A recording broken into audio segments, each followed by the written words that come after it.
So now that you've taken your wildlife photographs and you've post-processed them, what are you going to do with them? So that's what we're going to talk about in this final part of this mini-series about wildlife photography.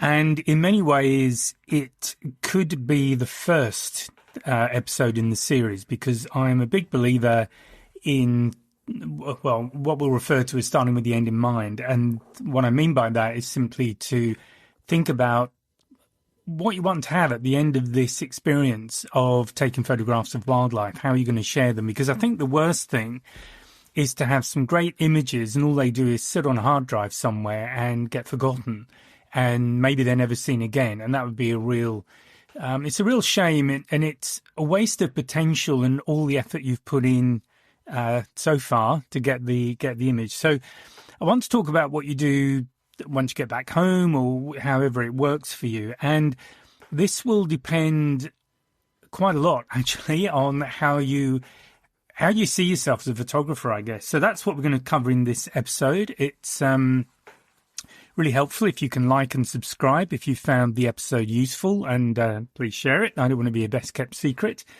So the first medium I'm going to talk about is the one that a lot of people, I hesitate to say most photographers use, but certainly a huge number do, and that's social media. So this is platforms like Instagram, Facebook, TikTok, that kind of thing, where you're sharing images, videos, or you're doing carousels of images, or making up videos of still shots, all that kind of thing. And how you use that will depend on why you want to share your images. So it might just be to share with a limited number of people. You might just want to share with friends and family or people you're close to. Or you might want to attract a larger audience, perhaps just to see what kind of engagement you get, what kind of feedback, maybe with a view to making photography a bit of a side hustle, as they say. Maybe look at making some money from it, or perhaps going full-time, full professional with it. So the key thing about social media, and this is why I say start with the end in mind, is that the images you're looking at are relatively small JPEGs most of the time. By relatively small, I tend to use sort of around 5 to 6 megs, that kind of thing. And the reason for that is simply that you want a quick download. People are really impatient, actually, and we've got used to this instant gratification that we get now with the internet, that's delivered for us. Certainly when I started in photography, it was extremely different. I mean, there wasn't the internet, for one thing, and also television channels, things like that. There wasn't so much choice and variety. So we got used to having to wait a little bit. Even when I started, I'd get my photographs developed at the local chemist, which probably sounds really weird if you're if you're younger. But anyway, that was the way it was back then. So think about the images you want. And if that's all you want to do with them, if you're only photographing for social media, then just shoot in JPEG. You can get hundreds, thousands of images on most memory cards if you're shooting digitally. And you may never even have to worry about the card running out, or it certainly might be, it could even be years before you fill up the memory that you have in the camera. On the other hand, and what I've stressed throughout this series and also in other podcasts I've done, I'm a great believer in using RAW. And the reason is actually very simple. Even if you never intend to print your images, you might get that one amazing shot. You're just really lucky. You're in the right place, right time. Everything's aligned for you. All your settings are correct. Your exposure's bang on, depth of field, everything else. And you've got this amazing photograph. And what a shame it would be if you shot it in as a low-res JPEG and all you can do with it is stick it on social media. So to me, that's a huge waste. And this is why, even though you may only be using quite small JPEGs as the final medium you put out, I still do encourage you to shoot in RAW, to just treat it as if you were going to create a very large print of that image, because you never know. You might have that experience where it happens. So that definitely determines how you're going to set the camera up, how you're going to set your files up, how you're going to edit them, and how they're finally going to be used. And I'd say the advantage of using social media is that at least they do get out there, so people do get a chance to see these images. You might get some amazing feedback as well. On the other hand, there's something I'll quickly put in here because it's come up before. You always get people who will make some negative derogatory comment about your work. And this is just, unfortunately, there are a lot of people out there like that. They don't do it to benefit you at all. It's simply there to make them feel good. And unfortunately, these kinds of people only make themselves feel good by trying to put other people down. So if you're experiencing that with your images in social media, my simple advice is to ignore them. Only accept comments and feedback from people who you would go to ask for comments and feedback. So these might be people whose work you've seen, you really love it, and you really want to learn what you can from. So those sorts of people are the people I would go to get feedback. Anybody else, look, if it's nice, that's fine. If it's not, do they have a valid point, or are they just being nasty? But don't take it on board, because I know that can get very upsetting.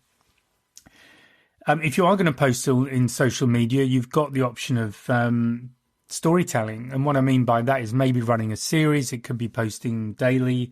With a wildlife series, you could do a carousel. It's nice to have some sort of description about the image. I'm quite bad at that. So I'll put a really minimal description on. But I think for a lot of people, it's quite nice not only to see the animal, but also understand something about where it is and maybe what's going on, what the behavior is.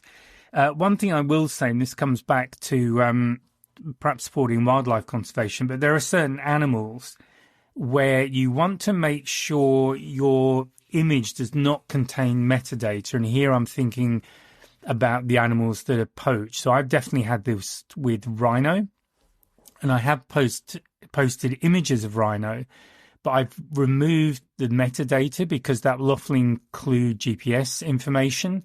And what you don't want, and unfortunately there are people who do this, they'll search through images in certain areas and look for the GPS data because it shows them exactly where these animals were at that point, and the chances are, particularly if it's an enclosed area, that they're still there.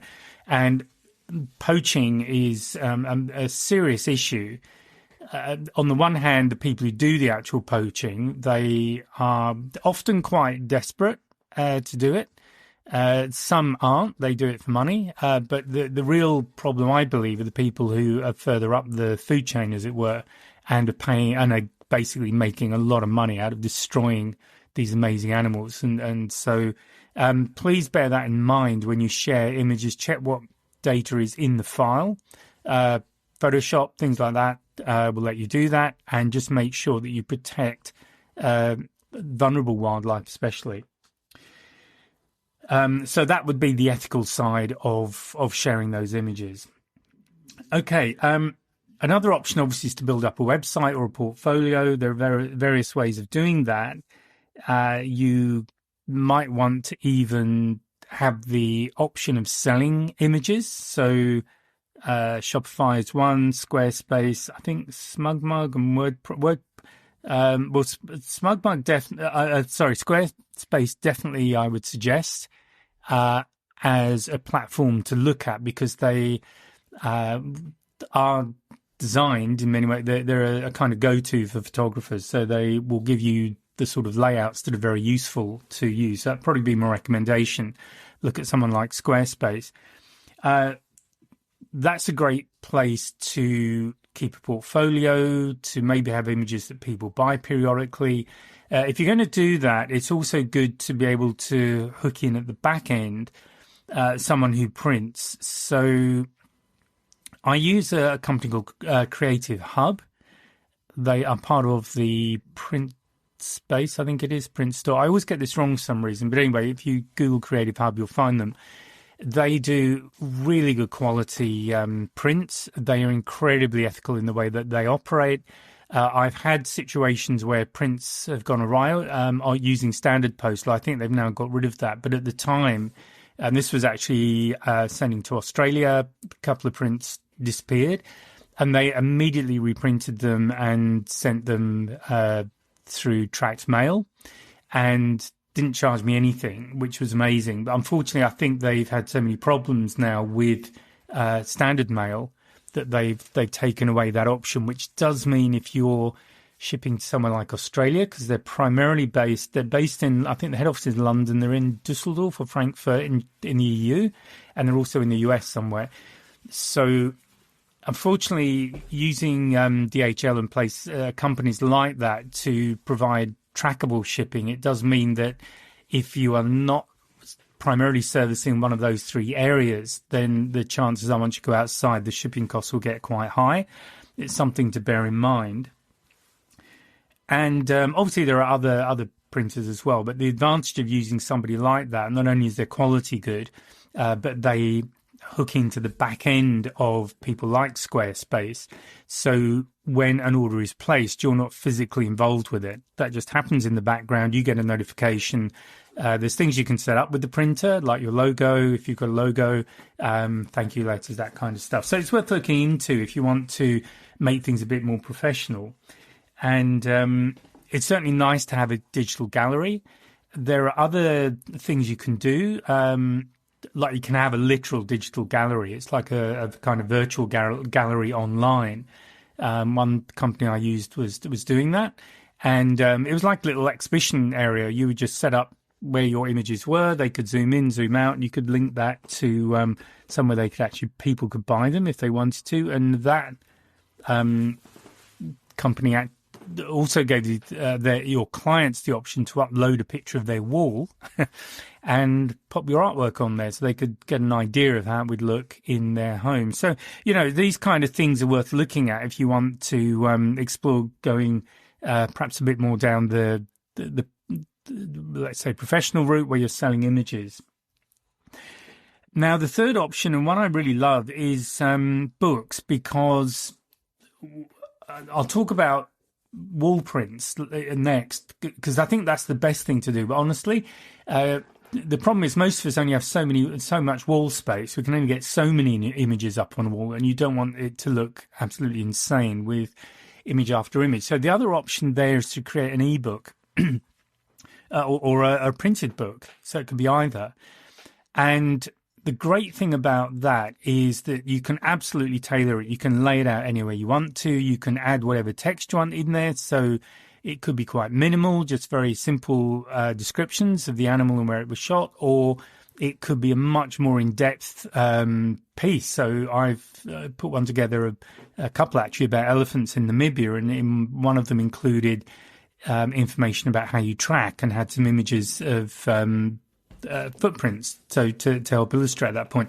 So really the reason I'm saying this is that the content is totally up to you. You can do whatever you like. Now, there are various people out there, and you may well have people locally, like local printers, who do that, offer that service, which is great. And if you just want to share them with friends and family, that's probably the route to go. I've used a few of them. One I'd say is very good is a company called Blurb. They do high quality prints, and in fact they give you lay flat options on the books and this kind of thing, which is great, but it does start to get quite expensive. And if you're looking to offer these books commercially, then that can be a bit of a problem, because you want to get some kind of markup on there, depending on exactly how you want to use the books, whether they're a step to getting people to buy perhaps larger prints, or the book might be an end in itself. So you want to make some sort of money out of that. But with a high quality printer like Blurb, and their stuff is very good, but to the person buying it, they end up spending quite a lot of money on the book, and I think that's a bit of a problem. So you have to make that call for yourself.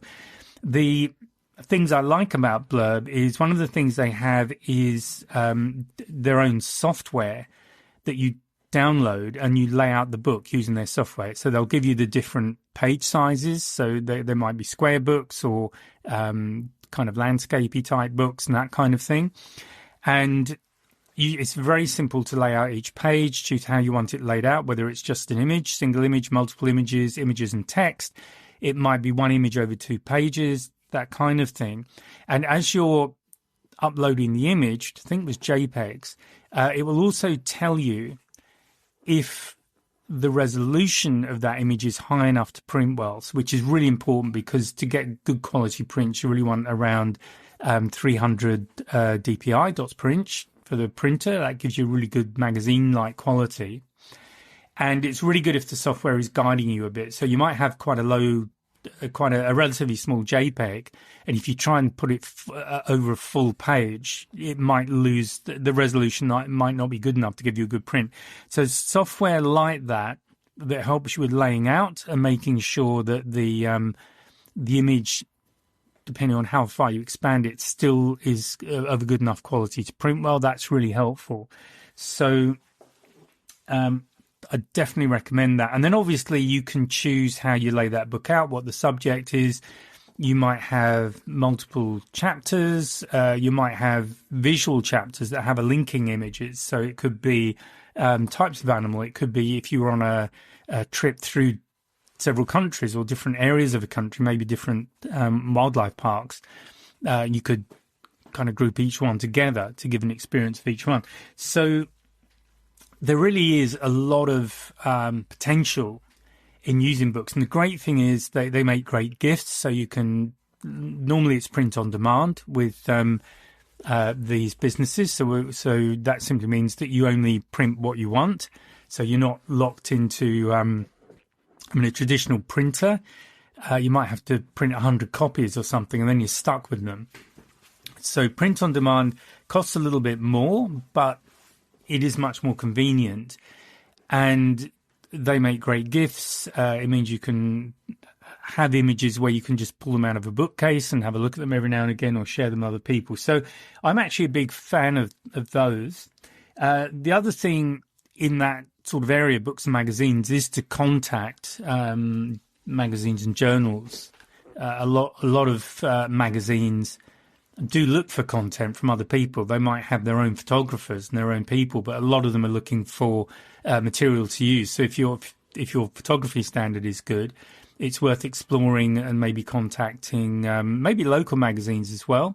For example, there was one magazine in Australia. They were only really interested in Australian content because that's what they did. So do a bit of research. But there are lots of magazines out there, and you've got nothing to lose really by contacting them. And it'd be pretty amazing to have your work in perhaps one of the more well-known magazines. Now, the fourth option is wall art and home decor. So again, this is what I do on my website. So I just print collections. I have collections available from time to time.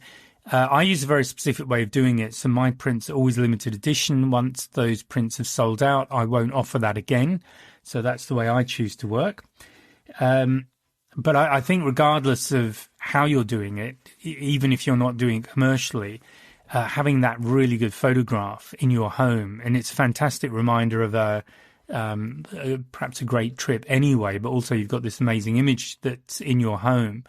And I'm a big believer in having a bit of wildlife in your home anyway. I mean, pictures are better because they don't mess up the carpets, but it's whatever works for you. So if you're going to do that, again, there are lots of options. You can do frame prints, you can do canvas prints. There are lots of things. Some of the frames are these floating frames. So again, you've got a lot of choice in how you mount, how you display the final image. Something I have mentioned is software from Topaz Labs. So it does get a bit expensive if you buy the software for a one-off. I wouldn't recommend that. But if you are going to start doing this regularly, Topaz Labs, or there might be something else. Photo AI is not one I've used, but that might be worth probably a lower cost option, let's say, compared to the multiple programs that I use. But Topaz Labs they sort of specialize in removing blur from images. They've got some very good algorithms. The AI software works very well. So there's Sharpen, which gets rid of blur. So you can retrieve images that were really good but were slightly out of focus. That's often a great way of correcting them. There's also denoise, another package that removes noise, which, again, is the problem, as we've discussed with lighting, you might be in a low light situation. So that's going to be an issue for you. And then Gigapixel AI, which is the main one for prints, because it will expand up the file so that the image, the actual print file, is big enough to print to almost every size. And then you can go from there. Now, if you are using someone like CreativeHub, again, they will tell you, they'll give you feedback on the maximum print size that they recommend for that particular file size. They'll look at the file size that you're providing. That can be either something like a TIFF. I use JPEGs simply because by the time I finish with them, they're pretty huge anyway. And if I was to use a TIFF file, that would be massive. My internet where I am at the moment in France is not brilliant, so that can be quite a frustrating process. So you really want to use printers who give you that kind of feedback. So they're checking to make sure that the resolution of the image is good enough to print. And certainly CreativeHub give you recommendations on file size, the actual what will amount to DPI or pixels. PPI for pixels per inch, which is the digital part of it. But you need to have a good enough resolution to provide a good print file. So that's something to look out for. And again, you might be able to sell them locally if there's a local gallery, or maybe there might even be a market, depending on what you want to make from them. I've seen people do that, print their work and then go down to a local market every Saturday or whatever it is and sell their work. So you can use this as a way of creating some sort of an income. I'm not really focused on that. That's not what this series is about, but there are certainly some ideas there. Another thing is, so number 5 would be competitions and exhibitions. So exhibitions I've already mentioned at some point, but there are lots of competitions around, and they're always looking for images to be submitted. So again, I've mentioned competitions from the perspective of what you do in post-processing. So they will definitely have strong guidelines about post-processing. And if you don't meet them, you're likely to have your work rejected. But again, they can be a bit of fun. If you're into that, you might win something. Some of the prizes are pretty good. You'll get your work out there. So again, I would treat it as a bit of fun, honestly. I'm not a big one for competitions, mostly because I forget to do them. It's the honest truth, but there you go. So maybe it'd be more fun if you did it locally as well. There could be local exhibitions, which is just nice to do, and it's a way of engaging with other photographers. The 6th option is education and conservation uses. So this is where you can use your work for conservation, and this is where I use my work. I use, or some of it at least, it goes to projects I've worked with. I always give them access to certain files, certain images, so that they can use them in their own promotional work. And this is really important as well for telling the story of what's going on. So if you're doing a regular tourist safari trip, look, you might be able to use your work that way, but definitely if you're volunteering, which is something I recommend for all sorts of reasons, I won't go into them here, but I do recommend that you look at volunteer programs. And then the photographs that you produce while you're there volunteering can be the kind of final thing you give them to help them in their work. And most of these programs are really good. They're very, very focused on conservation, on dealing with the root causes of threats to animals and how we deal with that. So definitely a good thing to support if you can. And the final option is stock photography. So that is something I've done for a while. There are various people like Shutterstock, for example, Getty, Adobe stock. There's lots of them. And if you're using stock, again, they will have very strict rules, excuse me, about the images that can be submitted. So that will relate to visible logos, certain buildings, believe it or not, you need to have a model release form for, effectively, or permission to use that building, photos of that building commercially. So the Sydney Opera House is one. I think the Eiffel Tower is another. There are quite a few of them. So you need to check if you're in that kind of work. Obviously, for nature and wildlife, it's a lot simpler because you know there generally aren't logos around, and you're out in the bush somewhere. If you are going to shoot stock, it's always good not to get too close with your crops, simply because if you've pulled out a bit from your subject, it gives a picture editor room to recrop that image to suit their spread, their magazine, or however they're using it. And they may even want to use it as a title photo. So if there's an image, so your subject might be in the image, but if there's a clear area, and if you're using rule of thirds, you'll tend to get that anyway. But it gives them space to put text or a heading. So there are some little tricks to stock photography. So it's worth considering. It's worth considering as a way of getting more from your photography. So just to recap, so the things I've spoken about here are social media, your own website or having a portfolio, using books, magazines, whether it's something you produce yourself or submitting work to a magazine, doing large prints as home decor, essentially, a wall art, looking at competitions and exhibitions where you can get your work out there, education and conservational uses, so people need images to teach other people about wildlife. And then stock photography is the final one. So just in closing, first of all, thank you if you've listened all the way through this series. I hope you found it interesting and I hope you found it useful. It's something I tried as a new idea. I get a lot of interest particularly in the wildlife photography podcast, so I thought I would do a deep dive and just try that out. Please remember to like and subscribe, and please give me a comment. Any feedback is really welcome, because a lot of the time it's me sat here on my own talking to a microphone and hoping that I'm not just talking randomly and what I'm saying is actually helpful and making sense. As I say, any ideas you have, please let me know. I really want this podcast to be beneficial to people and to help you in your photography. There are other things I run. Please have a look at the workshops. Some of them are simple challenges. There are the ebook PDFs that you can download. I've got online courses and obviously prints that you can buy as well. So please, if there's anything that you would like me to do that I'm not, please let me know. And on that note, I'm going to say goodbye. That is the end of this mini-series, and I will speak to you again in the next regular podcast. So bye for now.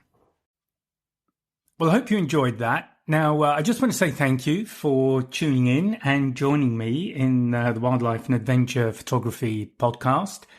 If you have enjoyed today's episode, please give me a like, a subscribe, maybe tell your friends, and by all means leave a comment. And if there is a subject you would like me to cover in the future, please let me know, and I'll be very happy to do my best. So thanks again for joining me, and I look forward to seeing you again next podcast. Bye for now.